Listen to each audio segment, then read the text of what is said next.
Reklamo ni Mangkaw, ginigipit daw siya ni Senador Ping Lacson na dati ring akusado sa Dacer Corbito double murder case. Si Lacson ipinagkibit balikat lang ang mga akusasyon. May report si Lia Manialac del Castillo. Paulit-ulit niyang sinasabi, wala na po akong choice kasi nanganganib po ang buhay ko. I fear for my life. Sigurado pong papatayin ako kapag linipat ako sa city jail. Ito raw ang mga idinahilan ni Cesar Mangkaw sa kanyang pagtakas nang magkausap sila sa telepono ni Justice Secretary Laila De Lima kaninang umaga.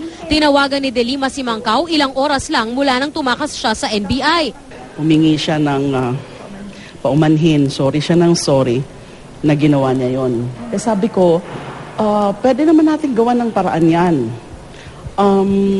Ba't hindi pwedeng ganyan na magiging fugitive ka? Lalong lalala, exacerbate ang sitwasyon mo, lalong madadagdagan ang problema mo. Makailang beses daw niyang sinabihan si Mangkaw na sumuko na. Pinaghahanap na ngayon ng NBI si Mangkaw at humingi na rin daw ng tulong sa PNP para sa manhunt. You have to surface, you have to surrender within the day.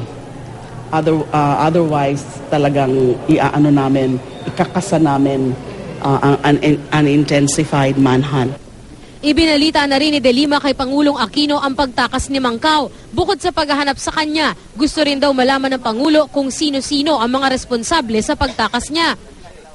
The President has instructed Secretary Laila to conduct an investigation as to the cause of the occurrence of this escape, and also to hold accountable all persons found to be responsible for the escape of Mr. Mangkaw. Si Senador Panfilo Lacson na itinuturong nasa likod ng di umano'y panggigipit kay Mangkaw, naging matipid ang reaksyon. Ani Lacson, problema lang daw ni Mangkaw at ng custodian niya ang nangyari. Si Mangkaw ang dating head ng Task Group Luzon ng dating Presidential Anti-Organized Crime Task Force ni dating Pangulong Joseph Estrada. Nang kuna ng pahayag, matipid din sa komento si Erap. The NBI can catch up with him. Okay? No comment ako dyan. It's the duty of the NBI. Ang kapatid naman ni Mangkaw na si Estrelita Mangkaw Valera, emosyonal nang mabalitaan ang pagtakas ng kanyang kuya.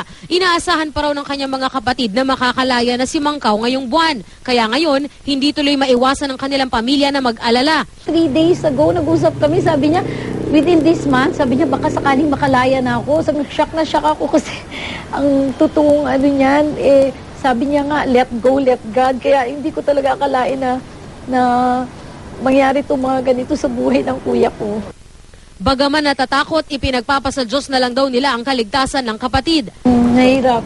Kasi hindi natin alam kung any moment, kung ano na mangyari sa kanya, di ba? Talagang, bahala na ang Diyos sa kanya talaga. Lia Manialac del Castillo, GMA News.